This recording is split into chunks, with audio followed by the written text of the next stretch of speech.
I have a few comments on the last exam, specifically on two of the problems. So let me go ahead and share those with you on this video. The first had to do with histograms. And so on each version of the test, you had to make a histogram. So here was one of the two problems. I'm going to use this to kind of illustrate, and I think if you had the yellow version, this will still make sense to you. You had to go with bin size of 4.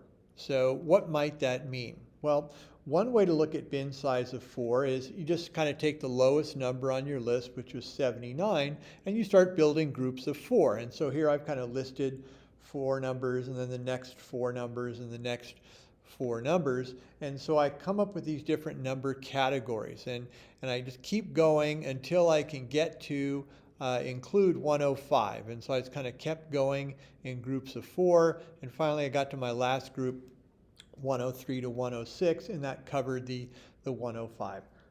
I then went through and kind of counted how many of each one I had. So from 79s, 80s, 81s, and 82s, I started with 79s all the way up to my 82s, and there's 6 here and 3. That makes 9 of those numbers. And then I went and counted my next group, and I found 11, and so on. And so if you do that, and you then draw the histogram that corresponds to that, notice I started, my first bar starts at 79, my next bar starts at 83, and those correspond to kind of the starting points for each group or each bin. Also notice that going across, there should be 4 units going across, because that's what bin size of 4 should look like. It should look like 4 going across. And so every single bar is about the same width.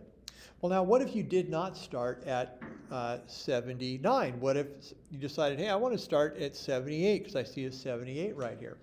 Well, if you do that, here's what it would look like.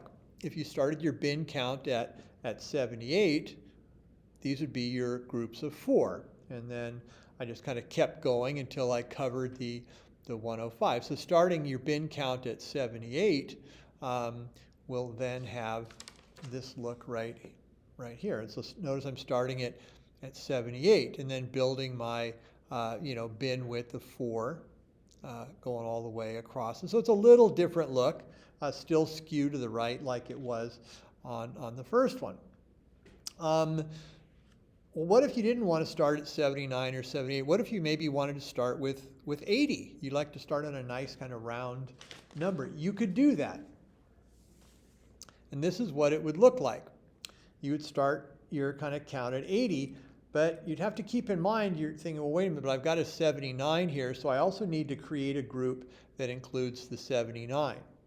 So if you wanted to start your count at 80, you'd have to kind of work back one bin, and here are the numbers you would get if you arranged your groups in this fashion right here. And then turning that into a histogram would look something like this. Now this one you'd have to go back to 76, you'd have to extend that bar back to 76, and over here you'd probably have to go out to, let's see, 106, 107, yeah, out to about the 108 mark. So you'd end up having to extend so you can make sure all of your bins are have a size of 4. Okay, so not too many, maybe only 1 or 2 students took that approach. But the point is, you can do this lots of different ways as long as you're consistent in setting up your bin count. All right, let's take a look at the other thing on here, which is what to do about box plots. And so this was the last question on each version of the test. Does your box plot suggest that some of the temperatures could be outliers? Well, a lot of folks kind of commented about how, the whisker was either too long or too short, but you really didn't develop it a little bit. I mean, specifically, what do you mean when you say it's too long or too short? And so here's the argument you want to try and make. You want to look at how wide the box is. And I'm going to go ahead and just count 1, 2, 3, 4, 5, 6, 7, 8, about 8.5. Now you could also use the numbers on the scale here. This is what, 82, This is about 90.5. And if you do 90.5 minus 82, you get 8.5. And some of you are like, hey, that's just the IQR. Yeah, you're right. The IQR is really just the width of the box. Okay, and so the box has a width of 8.5 units. You then want to look at your whiskers and ask yourself, how long is each whisker? Well, now this one is, let's see, 1, 2, 3, 4, 5, 6, 7, 8, 9, 10, 11, 12, 13, 14 and a half.